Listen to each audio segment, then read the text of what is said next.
नमस्कार दोस्तों और स्वागत है एक बार फिर से आप सभी का हमारे चैनल हॉस्पिटल नौकरी पर। दोस्तों आज के हमारी इस वीडियो में हम बात करने वाले एक नए टॉपिक के बारे में दोस्तों, जो कि आपको देखने को मिलता है पोस्ट बेसिक बीएससी नर्सिंग के एंट्रेंस एग्जाम में, या फिर दोस्तों बीएससी नर्सिंग एंट्रेंस एग्जाम, यानी कि वो स्टूडेंट जो एमएससी में या पोस्ट बेसिक बीएससी नर्सिंग में एडमिशन लेना चाहते हैं दोस्तों, उन्हें अक्सर इस तरह के क्वेश्चन देखने को मिलते हैं। यानी कि दोस्तों आज का हमारा टॉपिक रहने वाला है introduction to nursing administration and management. अब दोस्तों ये जो टॉपिक है बहुत इंपॉर्टेंट टॉपिक रहता है नर्सिंग का। चाहे आप किसी भी एंट्रेंस एग्जाम की बात करें तो दोस्तों ऑलमोस्ट सभी एंट्रेंस एग्जाम में आपको ये टॉपिक देखने को मिलता है और कई सारे क्वेश्चन भी दोस्तों इस टॉपिक से पूछे जाते हैं। चाहे आप बात करें दोस्तों सेट की, पीजीआई, एमईआर, जिप्मो, एसएक, RRB, DSSSB, RUHS, BHU, AIIMS में दोस्तों बहुत ज़्यादा क्वेश्चन पूछे जाते हैं इस सब्जेक्ट से। तो दोस्तों कई सारे क्वेश्चन आज हम आपको ऐसे बताने वाले हैं जो कि ऑलरेडी एम्स के कई सारे एग्जाम्स में पूछे जा चुके हैं। तो अगर आप इस टॉपिक को एंड तक देखते हैं वीडियो में दोस्तों, हमारे साथ लास्ट तक बने रहते हैं, तो कहीं ना कहीं दोस्तों कई सारे ऐसे क्वेश्चन आपको पता चलेंगे जो कि प्रीवियसली एम्स के एग्जाम में पूछे गए हैं। तो बहुत ज़्यादा हेल्पफुल दोस्तों आज का ये वीडियो आपके लिए होने वाला है, इसलिए दोस्तों हमारे साथ वीडियो में लास्ट तक बने रहिए। साथ ही हमारे वो दोस्त जिन्होंने अभी तक चैनल को सब्सक्राइब नहीं किया है, उन सभी से रिक्वेस्ट है दोस्तों चैनल को सब्सक्राइब जरूर करिए, क्योंकि ऐसे ही और भी टॉपिक पर दोस्तों वीडियोस हम लेकर आते रहते हैं जो कि हेल्प करते हैं आपको नर्सिंग एंट्रेंस एग्जाम के लिए दोस्तों प्रिपेयर करने में। स्पेशली दोस्तों वो क्वेश्चन हम लेकर आते हैं जो कि आपको प्रीवियसली देखने को मिले होंगे किसी भी इंपॉर्टेंट नर्सिंग एंट्रेंस एग्जाम में। चाहे आप बात करें एम्स की, केजीएमयू की, एसएक की, जिप्मो की, ठीक है। सेट का एग्जाम पहली बार होने वाला है, लेकिन सेट के एग्जाम में भी दोस्तों आपको ये क्वेश्चन हो सकता है देखने को मिल जाए, इसलिए do subscribe to the channel if you haven't yet, ठीक है। तो दोस्तों बात करते हैं आज के हमारे इस टॉपिक में क्या दोस्तों डिस्कस करेंगे। तो दोस्तों आज हम बात करेंगे most repeated MCQs from nursing administration and management. तो दोस्तों मोस्ट रिपीटेड एमसीक्यूज के बारे में आज हम बात करने वाले हैं। तो देर ना करते हुए दोस्तों सीधे चलते हैं वीडियो में क्वेश्चन की और बात करते हैं क्वेश्चन के बारे में। साथ ही दोस्तों कौन सा क्वेश्चन किस एग्जाम में पूछा गया था इसके बारे में भी मैं आपको बताता रहूंगा, तो हमारे साथ वीडियो में लास्ट तक जरूर जुड़े रहिएगा। तो आइए दोस्तों शुरू करते हैं हमारे पहले क्वेश्चन को और देखते हैं दोस्तों किस टाइप का क्वेश्चन आपको देखने को मिलता है इस सेगमेंट से।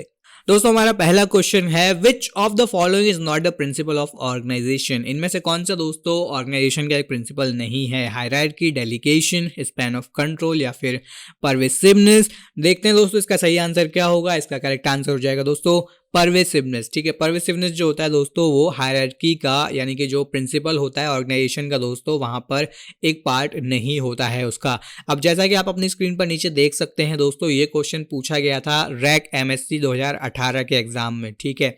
तो आगे भी दोस्तों जो क्वेश्चन आने वाले हैं वो सभी क्वेश्चन किसी ना किसी एंट्रेंस एग्जाम में पूछे गए हैं, इसलिए दोस्तों आपको हमारे साथ लास्ट तक जुड़े रहना है। हो सकता है इन्हीं में से किसी क्वेश्चन को दोस्तों आप प्रिपेयर करें अच्छे से और वही आपको देखने को मिल जाए, या फिर आप ऐसे भी बोल सकते हैं दोस्तों अगर ये जो भी क्वेश्चन आज हम बात करने वाले हैं इन क्वेश्चन को भी दोस्तों अगर आप अच्छे से प्रिपेयर कर लेते हैं तो हो सकता है आप इजीली इनमें से 2 या 3 क्वेश्चन आपको एग्जाम में देखने को मिल जाए नर्सिंग एडमिनिस्ट्रेशन और मैनेजमेंट के सेक्शन से। तो ये हो गया दोस्तों हमारा पहला क्वेश्चन। आगे बात करते हैं दोस्तों हमारे कुछ और क्वेश्चन के बारे में। अगला क्वेश्चन है दोस्तों the level of conversation in which no sharing of oneself occurs is, ठीक है। अब यहां पर बोला गया दोस्तों कौन सा लेवल ऑफ कॉन्वर्सेशन होता है जहां पर नो शेयरिंग होता है, यानी कि कोई भी शेयरिंग नहीं होता है खुद का, जो कि देखने को आपको मिलता है। कौन से लेवल पर आपको देखने को मिलता है। Level 1 open conversation, level 5 cliche conversation, level 4 reporting of fact या फिर लेवल 2 स्पॉन्टेनियस कॉन्वर्सेशन। तो दोस्तों आइए देखते हैं इसका सही आंसर क्या होगा। दोस्तों इसका करेक्ट आंसर हो जाएगा option B level 5 cliche conversation. ये क्वेश्चन दोस्तों आपका रिपीट हुआ था एम्स बीबीएस एसएनओ 2019 में। 2019 में दोस्तों एम्स के एग्जाम में ये क्वेश्चन पूछा गया था। सभी क्वेश्चन मोस्ट इंपॉर्टेंट हैं, इसलिए इनको नोट डाउन करते हुए चलिए जहां पर भी आप अपने नोट्स को बनाते हैं। आगे बात करते हैं दोस्तों अगले क्वेश्चन के बारे में। अगले क्वेश्चन में पूछा गया है which of the following function the least important to a nurse manager. इनमें से कौन सा दोस्तों सबसे लीस्ट इंपॉर्टेंट एक फंक्शन है किसी भी नर्स मैनेजर के लिए। ऑप्शन है दोस्तों decision making, manipulating people, monitoring subordinate या फिर इफेक्टिव लीडिंग। आप देखते हैं दोस्तों इसका करेक्ट आंसर क्या होगा। इस क्वेश्चन का दोस्तों करेक्ट आंसर होगा ऑप्शन बी मैनिपुलेटिंग पीपल। अब ये क्वेश्चन भी दोस्तों आपका कब पूछा गया था, ये क्वेश्चन आपका पूछा गया था RAK MSc 2018 में। ठीक है, MSc का दोस्तों जो एंट्रेंस एग्जाम हुआ था वहां पर ये क्वेश्चन पूछा गया था RAK में, यानी कि 2018 में दोस्तों ये क्वेश्चन रिपीट हुआ था। आगे बात करते हैं दोस्तों अगले क्वेश्चन के बारे में। अगला क्वेश्चन है दोस्तों, the collection of information from nursing records and through other evidences about patient care is called. अब यहाँ पर बोला गया दोस्तों जो कलेक्शन होता है इंफॉर्मेशन का नर्सिंग रिकॉर्ड से या फिर दोस्तों जो अदर एविडेंसेस होते हैं पेशेंट केयर में, उनको क्या बोला जाता है। यानी कि सिंपल टर्म्स में बोला गया दोस्तों कि इंफॉर्मेशन कलेक्शन को क्या बोला जाता है नर्सिंग रिकॉर्ड से और जो भी अदर अवेलेबल एविडेंस होते हैं पेशेंट केयर में। ऑप्शन है दोस्तों nursing audit, medical audit, inspection या फिर एक्रेडिटेशन। अब यहाँ पर दोस्तों अगर आपने ऑलरेडी पढ़ रखा है तो आप सभी को पता होगा इसका सही आंसर क्या है। तो आइए देखते हैं दोस्तों इस क्वेश्चन का सही आंसर। इसका सही आंसर होगा दोस्तों option A nursing audit. Nursing audit में क्या होता है दोस्तों, इन्फॉर्मेशन का कलेक्शन होता है नर्सिंग रिकॉर्ड से, साथ ही साथ दोस्तों जो भी एविडेंसेस आपको मिले होते हैं पेशेंट केयर के दौरान, तो उसको हम बोलते हैं दोस्तों नर्सिंग ऑडिट, जो कि हो जाएगा ऑप्शन ए। अब जैसा कि आप अपनी स्क्रीन पर देख सकते हैं दोस्तों, ये क्वेश्चन रिपीट हुआ था एम्स BPL एनो 2018 में, यानी कि दोस्तों बहुत ही इंपॉर्टेंट क्वेश्चन है। एम्स के एग्जाम में ये क्वेश्चन आपको देखने को मिला था। आगे बात करते हैं इसी तरह दोस्तों कुछ और क्वेश्चन के बारे में। साथ ही साथ दोस्तों खुद भी आप आंसर करते रहिए, जिससे कि आपको भी समझ में आए कि दोस्तों इन क्वेश्चन का आंसर क्या होगा। अगर आप खुद से आंसर को सही कर पा रहे हैं तो आप ये मान के चलिए कि आपने बहुत अच्छा प्रिपेयर ऑलरेडी कर रखा है एग्जाम के लिए। तो आगे देखते हैं दोस्तों अगले क्वेश्चन के बारे में बात करते हैं दोस्तों। अगला क्वेश्चन है दोस्तों, a public health nurse in the health center behaves like dictator and uses position power to get her work done। ठीक है, she makes all the decisions and does not involve her subordinates in decision making। which style of leadership best describes her। ठीक है, अब यहाँ पर एक ऐसी nurse के बारे में बताया गया है जो कि अपनी पावर को यूज करती है, डिक्टेटरशिप वहां पर वो दिखाती है, अपनी पोजीशन को यूज करती है, कोई भी जो डिसीजन मेकिंग का दोस्तों काम होता है किसी में भी वो सबऑर्डिनेट को इन्वॉल्व नहीं करती है। तो पूछा गया दोस्तों किस तरीके का ये लीडरशिप स्टाइल है, या कौन सा लीडरशिप स्टाइल दोस्तों इस तरह की लीडरशिप को डिस्क्राइब करता है। ऑप्शन है दोस्तों ऑटोक्रेटिक, डेमोक्रेटिक, ब्यूरोक्रेटिक या फिर लेसिज फेयर। ठीक है, अब देखते हैं करेक्ट आंसर क्या होगा दोस्तों। इसका करेक्ट आंसर हो जाएगा ऑप्शन ए ऑटोक्रेटिक। ठीक है, ये जो दोस्तों बेस्ट स्टाइल अगर हम इसको बोलें तो इसको हम बोल सकते हैं ऑटोक्रेटिक लीडरशिप स्टाइल। ठीक है, अब ये क्वेश्चन कब पूछा गया था दोस्तों, ये क्वेश्चन आपका पूछा गया था RAK MSc 2018 में। अगेन MSc के नर्सिंग एंट्रेंस एग्जाम में दोस्तों आपको ये क्वेश्चन देखने को मिला था। इसी तरह बात करते हैं दोस्तों कुछ और क्वेश्चन के बारे में। अगला हमारा क्वेश्चन है दोस्तों, the leadership style in which the leader alone determine policies and make plans is. ठीक है, वो कौन सा दोस्तों लीडरशिप स्टाइल होता है जहां पर लीडर जो है वो अकेले ही सारी पॉलिसीज को बनाता है और प्लान्स को बनाता है। ठीक है, ऑप्शन है डेमोक्रेटिक, ऑटोक्रेटिक, रिवॉर्डेड या फिर लेसिज फेयर। अब यहाँ पर जो करेक्ट आंसर होगा दोस्तों वो हो जाएगा ऑप्शन बी ऑटोक्रेटिक। ठीक है, पिछला क्वेश्चन है, ये क्वेश्चन ऑलमोस्ट सेम ही है, बस पूछने के तरीके दोस्तों यहाँ पर अलग अलग दिखाए गए हैं। तो ये भी आपको समझना होगा कि किस तरीके से क्वेश्चन को पूछा गया। आप देखिए एक ही क्वेश्चन को दो अलग तरीके से पूछा गया बट उनका आंसर ऑलमोस्ट सेम है। ऑलमोस्ट सेम क्या मतलब सेम ही है। ठीक है, वो हो गया आपका ऑटोक्रेटिक। यानी कि ऑटोक्रेटिक क्या हो गया दोस्तों, इस तरीके का स्टाइल हो गया जहां पर खुद ही आप अपने आप को सेंटर में रखते हो और आपको लगता है कि जो आप ठीक कर रहे हो वही सही है, जहां पर आप किसी की भी एडवाइस नहीं चाहते हैं, किसी की हेल्प नहीं चाहते हैं, आप बस ऑर्डर देना चाहते हैं। तो इस तरह का दोस्तों जो आपका लीडरशिप होता है वो ऑटोक्रेटिक लीडरशिप में आ जाता है। तो यहाँ पर करेक्ट आंसर हो गया दोस्तों ऑप्शन बी। और ये जो क्वेश्चन पूछा गया था दोस्तों, ये पूछा गया था एम्स रायपुर एनो 2019 में। ठीक है, आगे दोस्तों अगला क्वेश्चन है, leadership is important for the success of any organisation, the following are important elements in leadership except. ठीक है, अब यहाँ पर बोला गया लीडरशिप जो है दोस्तों एक इंपॉर्टेंट एलिमेंट होता है किसी भी ऑर्गेनाइजेशन की सक्सेस के लिए।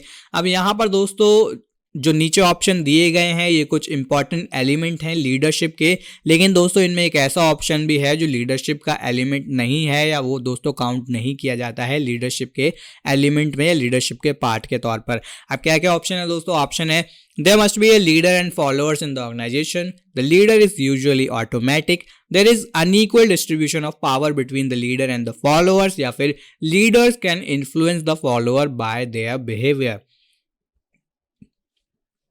अब देखते हैं दोस्तों इसका सही आंसर क्या होगा। आई गेस आप लोगों ने सही आंसर ऑलरेडी पिक कर लिया होगा। इसका सही आंसर हो जाएगा दोस्तों option B, the leader is usually automatic. ठीक है, आमतौर पर लीडर जो होते हैं दोस्तों कैसे होते हैं, वो ऑटोमेटिक होते हैं, यानी कि उन्हें लगता है कि उनका दोस्तों जो तरीका है वही सही है। अब ये क्वेश्चन दोस्तों पूछा गया था आरए के एमएससी 2018 में, तो इसको भी दोस्तों आप अच्छे से मार्क कर सकते हैं, प्रिपेयर कर सकते हैं, जिससे कि आगे दोस्तों आपको ये क्वेश्चन कहीं ना कहीं हेल्पफुल हो, ऐसा हम प्रे करते हैं। आगे दोस्तों पूछा गया है who has given 14 principles of management. बहुत ही सिंपल क्वेश्चन है, तो सीधे आंसर की ओर चलते हैं दोस्तों। हेनरी फेयोल, ये भी पूछा गया था आरए के एमएससी 2018 में। अगले क्वेश्चन में पूछा गया दोस्तों टू फैक्टर थ्योरी, यानी कि दोस्तों जिसे हम बोलते हैं motivation hygiene theory, management was proposed by. किसने दोस्तों इस थ्योरी को प्रपोज किया था पहली बार? ऑप्शन है Frederick Herzberg, W Edward Deming, Frederick Taylor या फिर एल्टन मायो। करेक्ट आंसर हो जाएगा दोस्तों ऑप्शन ए, फ्रेडरिक हर्सबर्ग। ठीक है, फ्रेडरिक हर्सबर्ग ने दोस्तों इस थ्योरी को प्रपोज किया था पहली बार, और ये क्वेश्चन दोस्तों आपको देखने को मिला था अगेन एम्स में, एम्स बीबीएस एसएनओ 2019 में दोस्तों ये क्वेश्चन पूछा गया था। अगला क्वेश्चन है दोस्तों which of the following theories stresses the importance of change within organisation. इनमें से कौन सी दोस्तों वो थ्योरी है जो कि फोकस करती है ऑर्गेनाइजेशन में चेंज के ऊपर? ठीक है, तो ऑप्शन है दोस्तों new classical theory, system theory, या फिर अब यहाँ पर ये रिपीट हो गया है दोस्तों 2 बार।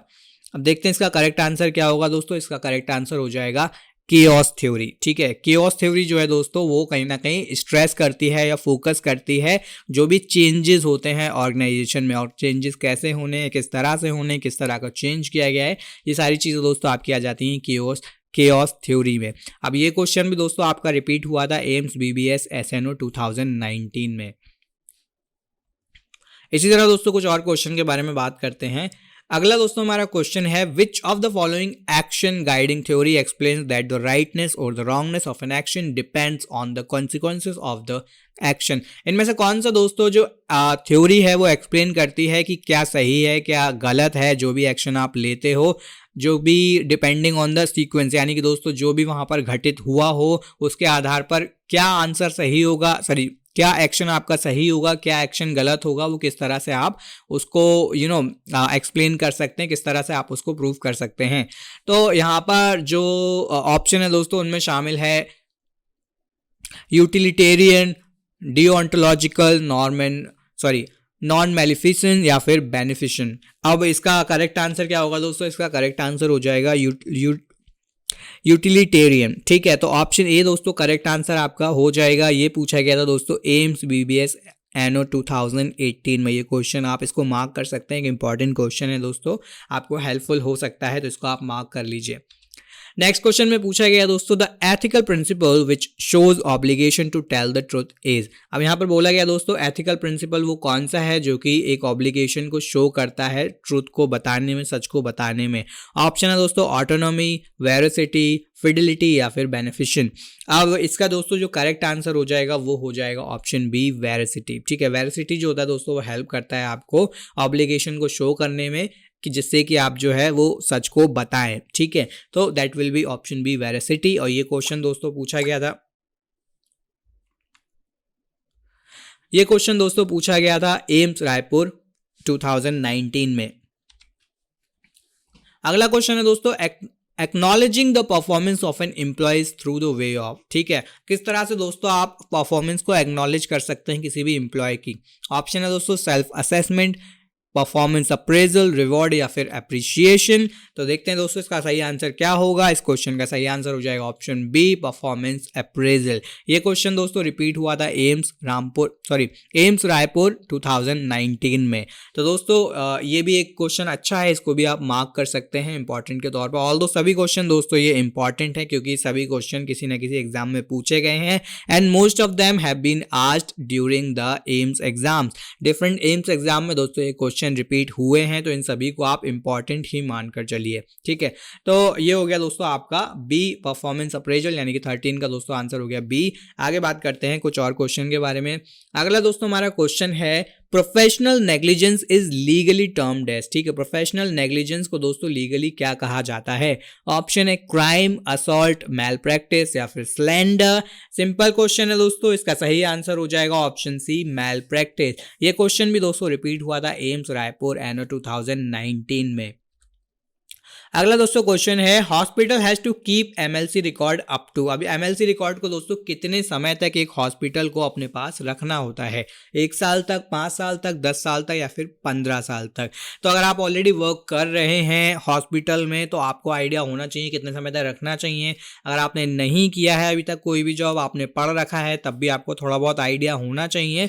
तो दोस्तों इस क्वेश्चन का सही आंसर होगा ऑप्शन सी, 10 ईयर्स, यानी कि 10 साल तक दोस्तों एमएलसी रिकॉर्ड को जो है वो हॉस्पिटल को अपने पास रखना होता है, क्योंकि किसी भी टाइम तक दोस्तों उसकी रिक्वायरमेंट पड़ सकती है। 10 साल के बाद जो है दोस्तों वो आप उसको हटा भी सकते हैं, क्योंकि जो गाइडलाइंस दोस्तों फॉलो होते हैं आमतौर पर, तो उनके अकॉर्डिंग दोस्तों एटलीस्ट 10 ईयर्स तक आपको डेटा को रखना होता है हॉस्पिटल में। तो ये क्वेश्चन भी दोस्तों आपका पूछा गया था एम्स रायपुर में, ठीक है, तो इसको भी दोस्तों आप मार्क कर सकते हैं। अगला क्वेश्चन है दोस्तों, एस्पिरेट डिकॉप्स रिफर्स टू। ठीक है, बहुत ही सिंपल सा है, कई बार आपने ऑलरेडी ये सुन रखा होगा, पढ़ा भी होगा। इसका यहाँ पर पूछा गया दोस्तों ये किस ओर इशारा करता है, किस ओर रिफर करता है? Sense of achievement, sense of humour, sense of belonging या फिर सेंस ऑफ बिलोंगिंग। अगेन ये रिपीट हो गया है। इसका करेक्ट आंसर हो जाएगा दोस्तों option C, sense of belonging. ठीक है, सेंस ऑफ बिलोंगिंग की ओर दोस्तों ये रिफर करता है या इसका यूज किया जाता है, वो सेंस ऑफ बिलोंगिंगनेस के लिए यूज किया जाता है, यानी कि एस्पिरेट डिकॉप्स। अगेन ये क्वेश्चन भी दोस्तों एम्स रायपुर एंड 2019 में पूछा गया था। अगले क्वेश्चन में दोस्तों पूछा गया है, source of income in budgeting terms is called. ठीक है, सोर्स ऑफ इनकम को दोस्तों बजटिंग टर्म्स में क्या कहा जाता है? ऑप्शन है दोस्तों कैपिटेशन, कैश फ्लो, प्रॉफिट या फिर रेवेन्यू। ये देखते हैं दोस्तों सही आंसर क्या हो जाएगा। सही आंसर हो जाएगा ऑप्शन डी, रेवेन्यू। रेवेन्यू दोस्तों कहा जाता है सोर्स ऑफ इनकम को जब आप बात करते हैं बजटिंग की या बजटिंग टर्म्स की। ये क्वेश्चन भी अगेन दोस्तों एम्स रायपुर 2019 में पूछा गया था।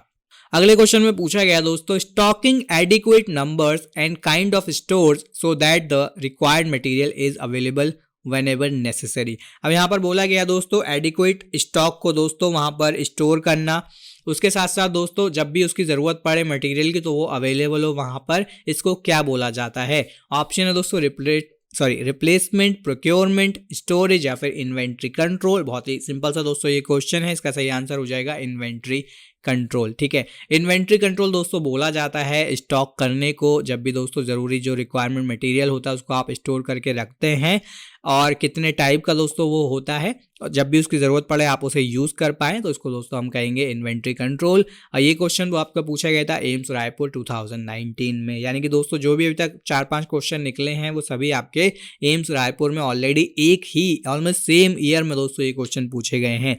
तो आप मान के चलिए कि एक साल में कम से कम 4 से 5 क्वेश्चन आपको देखने को मिल जाते हैं इस सब्जेक्ट से, यानी कि दोस्तों आज का जो हमारा टॉपिक है नर्सिंग एडमिनिस्ट्रेशन एंड मैनेजमेंट का, 4 से 5 क्वेश्चन दोस्तों आपको सिर्फ इसी टॉपिक से देखने को मिल जाते हैं एम्स जैसे एग्जाम में।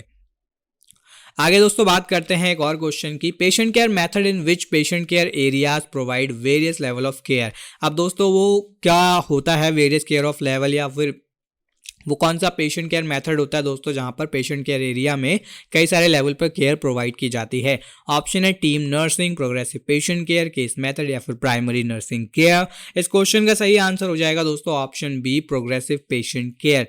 तो दोस्तों जब एक पेशेंट को कई सारे डिफरेंट लेवल पर पेशेंट केयर में ट्रीटमेंट प्रोवाइड किया जाता है या केयर प्रोवाइड की जाती है तो वो हो जाता है दोस्तों प्रोग्रेसिव पेशेंट केयर। अब ये क्वेश्चन भी अगेन जैसा कि आप देख सकते हैं दोस्तों एम्स रायपुर 2019 में ये क्वेश्चन पूछा गया था। ऑलमोस्ट 5 to 6 क्वेश्चन दोस्तों ऑलरेडी यहाँ पर एम्स रायपुर 2019 से आ चुके हैं। अगले क्वेश्चन में दोस्तों पूछा गया purpose of recruitment is to. अब रिक्रूटमेंट का पर्पस क्या होता है? ऑप्शन है दोस्तों provide a pool of potentiality qualified candidates for job, interview and promote the candidate, do staff promotion in training या फिर minimise labour turns over in the organisation. ठीक है, अब दोस्तों इसका जो करेक्ट आंसर हो जाएगा वो हो जाएगा option A, provide a pool of potentially qualified candidates for job. ठीक है, तो रिक्रूटमेंट का दोस्तों मेनली पर्पस होता है ऐसे लोगों को हायर करना, उनको एक अपॉर्चुनिटी देना जो कि पोटेंशियली क्वालिफाइड हों और उस जॉब को दोस्तों कहीं ना कहीं डिजर्व करते हों। तो ये हो गया दोस्तों आपका ऑप्शन ए जो हो गया आपका सही आंसर। अगेन ये क्वेश्चन भी दोस्तों आपका एम्स रायपुर 2019 में पूछा गया था। अगले क्वेश्चन में दोस्तों पूछा गया है individuals who do not make decision until they are aware of all the fact pertaining to a certain situation are called. ठीक है, उन इंडिविजुअल को दोस्तों, उन लोगों को क्या बोला जाता है जो डिसीजन नहीं लेते हैं जब तक कि दोस्तों वो सभी फैक्ट के बारे में या सभी बातों के बारे में नहीं जान लेते हैं किसी भी सिचुएशन से संबंधित। अब इसको क्या बोलेंगे? ऑप्शन है दोस्तों इंट्रोवर्ट, ओपन माइंडेड, एक्सट्रोवर्ट या फिर जजमेंटल। तो यहाँ पर 3-4 टाइप की दोस्तों अलग अलग कैटेगरीज दे रखी हैं। आई होप दोस्तों आप लोगों ने आंसर अभी तक पिक कर लिया होगा क्या होना चाहिए। तो दोस्तों इस क्वेश्चन का सही आंसर हो जाएगा ऑप्शन बी, ओपन माइंडेड। तो इस तरह के लोग जो होते हैं दोस्तों वो ओपन माइंडेड होते हैं, वो सभी पूरी सिचुएशन को असेस करते हैं, किस वजह से क्या हुआ, क्यों हो रहा है, कैसे होगा, सारी चीज़ों को दोस्तों समझने के बाद ही है वो अपने डिसीजन को लेते हैं। तो इस तरह के दोस्तों लोगों को हम बोलेंगे ओपन माइंडेड। इंट्रोवर्ट नहीं हो जाएगा, एक्सट्रोवर्ट भी नहीं होगा, जजमेंटल दोस्तों, जजमेंटल भी यहाँ पर नहीं होगा क्योंकि वो कहीं ना कहीं अपने बिलीव्स के बेसिस पर जजमेंट लेते हैं, जो भी वो बिलीव करते हैं या फिर जो वो मानते हैं उसके बेसिस पर वो अपने डिसीजंस को लेते हैं, वहाँ पर एनालिसिस के लिए जगह नहीं होती है।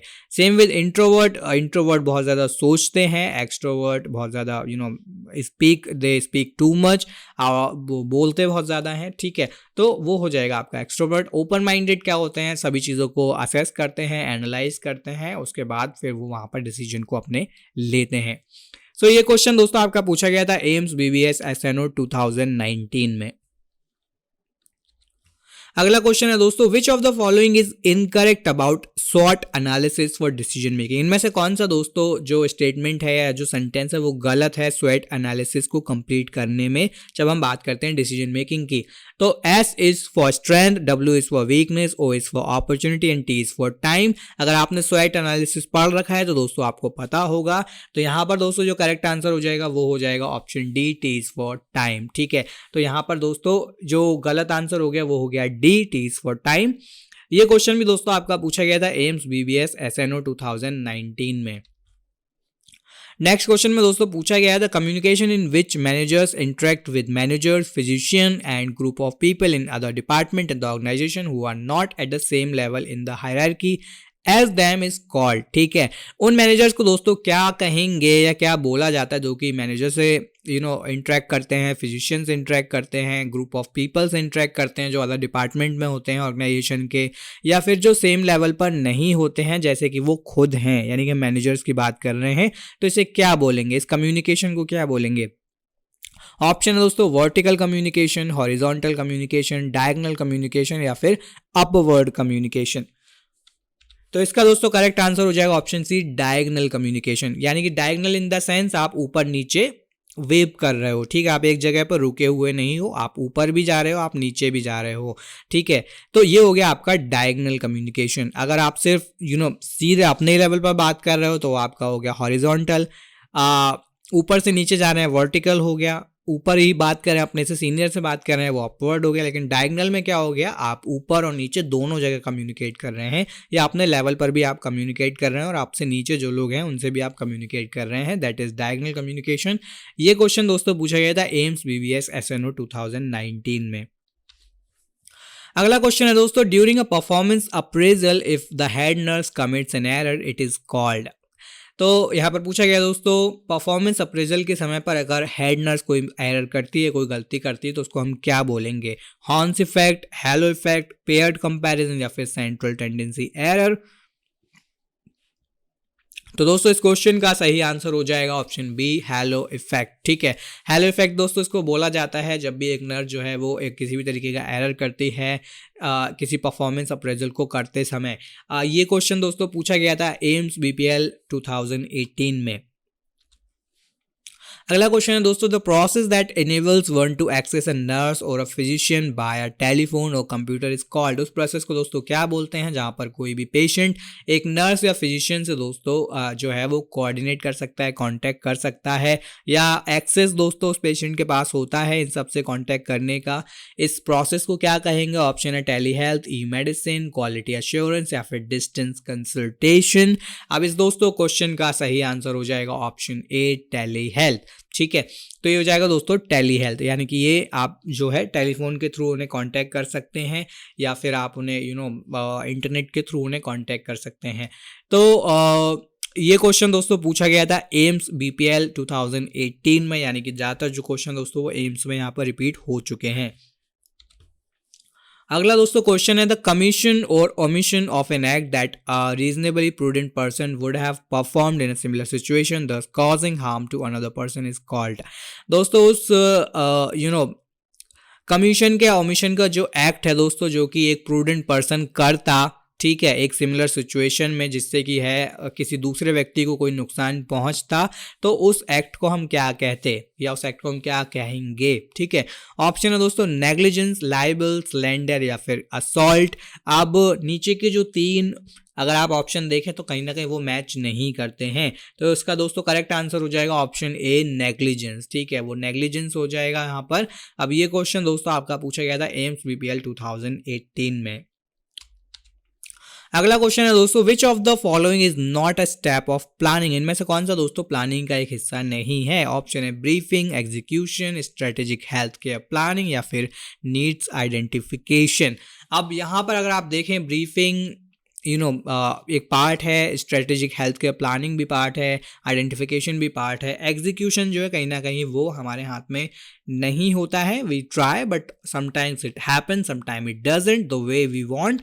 तो इसका दोस्तों करेक्ट आंसर हो जाएगा ऑप्शन बी एग्जीक्यूशन। एग्जीक्यूशन जो होता है तो एग्जीक्यूशन जो दोस्तों होता है वो कहीं ना कहीं पार्ट नहीं होता है प्लानिंग का। ये क्वेश्चन भी दोस्तों आपका पूछा गया था एम्स बीपीएल 2018 में। अगला क्वेश्चन है दोस्तों group strength and group bonding that hold the group members together thereby sustaining them are together known as. अब दोस्तों जो ग्रुप स्ट्रेंथ होता है, जो ग्रुप बॉन्ड होता है, जो कि ग्रुप मेंबर्स को साथ में रखता है जिससे कि वो लंबे समय तक काम कर पाएं, उसे हम क्या कहेंगे। तो इसे ऑप्शन है दोस्तों group structure, group goals again repeat हो गया है, टेम्पोरल चेंजेस। तो दोस्तों देखते हैं इसका करेक्ट आंसर क्या होगा। इसका करेक्ट आंसर हो जाएगा ग्रुप गोल्स। दोस्तों इसको जो हम बोलते हैं ग्रुप गोल्स बोलते हैं, जहां पर आप साथ में मिलकर एक पर्टिकुलर टॉपिक या एक पर्टिकुलर गोल के ऊपर काम करते हैं, उसे अचीव करने की कोशिश करते हैं। यहाँ पर आपके इंडिविजुअल एफर्ट को नहीं देखा जाता है, यहाँ पर आपके जो ग्रुप में एज अ ग्रुप जो दोस्तों आपके एफर्ट होते हैं उसको एम्फोसिस दिया जाता है। तो ये दोस्तों क्वेश्चन आपसे पूछा गया था एम्स बीपीएल 2018 में। अगला जो दोस्तों क्वेश्चन है the phenomenon of a nurse respecting a patient's right to make decision about his health and health care is called. इस फिनोमिनन, इस तथ्य को दोस्तों क्या कहेंगे जहां पर नर्स जो है वो पेशेंट के राइट को या फिर दोस्तों जो भी डिसीजन है उसकी हेल्थ के बारे में या हेल्थ केयर से संबंधित उसको दोस्तों अपने तक रखती है या दूसरों के साथ शेयर नहीं करती है, इसे हम क्या बोलेंगे। ह्यूमन डिग्निटी, इंटेग्रिटी, एटोनॉमी या फिर एल्ट्रुइज्म, ठीक है। तो देखते हैं दोस्तों करेक्ट आंसर क्या होगा। इसका करेक्ट आंसर हो जाएगा ऑप्शन सी ऑटोनॉमी, ठीक है। तो ये हो जाएगा दोस्तों ऑटोनॉमी, जहां पर आप जो है पेशेंट के जो राइट होते हैं उसको आप कहीं ना कहीं सिक्योर रखते हैं, डिसीजन मेकिंग में दोस्तों हेल्प करते हैं पेशेंट की, और जो भी दोस्तों इन्फॉर्मेशन होता है पेशेंट का वो आप किसी के साथ में शेयर नहीं करते हैं। ये क्वेश्चन आपका पूछा गया था दोस्तों एम्स बीबीएस 2018 में। अगला क्वेश्चन है दोस्तों experienced nurse introducing an employee to new responsibilities through teaching and guidance is called. ठीक है, एक एक्सपीरियंस नर्स दोस्तों जब एक एम्प्लॉय को उसकी रिस्पॉन्सिबिलिटीज़ के बारे में सिखाती है या गाइडेंस के बारे में उसे गाइडेंस देती है, तो इसको हम क्या कहेंगे। मेंटोरशिप, प्रिसेप्टरशिप, प्रोफेशनलिज्म या फिर लीडरशिप। तो दोस्तों ये हो जाएगा आपका ऑप्शन बी प्रिसेप्टरशिप, ठीक है। यहाँ पर मेंटोरशिप इसलिए नहीं होगा क्योंकि वहाँ पर सिर्फ आप सिखाने का काम नहीं कर रहे हैं, आप उसको काम करने के लिए बोल भी रहे हैं। प्रिसेप्टरशिप हो गया आपका एक तरीके से गाइड करना है कि आपको किस चीज़ को कैसे करना है, उसको इन्फॉर्मेशन देना उसके काम से संबंधित, और क्या क्या उसके रोल और रिस्पॉन्सिबिलिटीज़ हैं, तो वो आपका प्रिसेप्टरशिप में आ गया। स्पेशली आप इस वर्ड से समझ सकते हैं प्री यानी कि पहले, यानी कि जब भी कोई ज्वाइन करता है तो उसके ज्वाइनिंग के समय या उसके पहले दिन पर आपको उसे क्या क्या इन्फॉर्मेशन देना है, तो वो कहीं ना कहीं आपका प्रिसेप्टरशिप का एक पार्ट हो जाता है। तो ये हो गया दोस्तों आपका ऑप्शन बी, और ये क्वेश्चन आपका रिपीट हुआ था एम्स बीबीएस 2018 में। तो दोस्तों आज के लिए इतना ही रखते हैं। आज हमने बात की कुछ ऐसे टॉप मोस्ट रिपीटेड एमसीक्यूज के बारे में दोस्तों, जो कि पूछे जाते हैं नर्सिंग एडमिनिस्ट्रेशन और मैनेजमेंट के सेक्शन से। और ज़्यादातर दोस्तों जितने भी ये क्वेश्चन थे वो एम्स से पूछे गए थे, यानी एम्स के दोस्तों जो भी एग्जाम होते हैं उनमें ये सभी क्वेश्चन रिपीट हुए हैं 2019 और 2018 में। ठीक है, तो आपको दोस्तों इन क्वेश्चन को जरूर प्रिपेयर करना चाहिए। इन सभी को आप मोस्ट इंपॉर्टेंट की लिस्ट में दोस्तों डाल सकते हैं, जिससे कि आपको आने वाले समय में भी याद रहे जब भी आप किसी नर्सिंग एंट्रेंस एग्जाम में बैठते हैं, एमएससी के एंट्रेंस के लिए या फिर दोस्तों बीएससी नर्सिंग के एंट्रेंस के लिए। तो आशा करते हैं कि दोस्तों वीडियो आपको पसंद आया होगा, इन्फॉर्मेटिव लगा होगा। अगर ऐसे ही और भी वीडियोस दोस्तों आगे भी आप देखना चाहते हैं then do subscribe to the channel, जिससे कि आगे भी दोस्तों आपको हमारे आने वाली वीडियोस मिलते रहें। और वीडियो पसंद आया हो तो लाइक और शेयर जरूर कर दीजिएगा, जिससे कि आपके फ्रेंड्स, आपके कलीग को भी दोस्तों ये वीडियो के बारे में पता चल सके और वो भी दोस्तों इस वीडियो से कुछ ना कुछ ऑब्टेन कर सकें अपने अच्छे के लिए या अपनी प्रिपरेशन के लिए। तो आज के लिए दोस्तों इतना ही, मिलते हैं हमारे अगले वीडियो में, तब तक के लिए बाय बाय।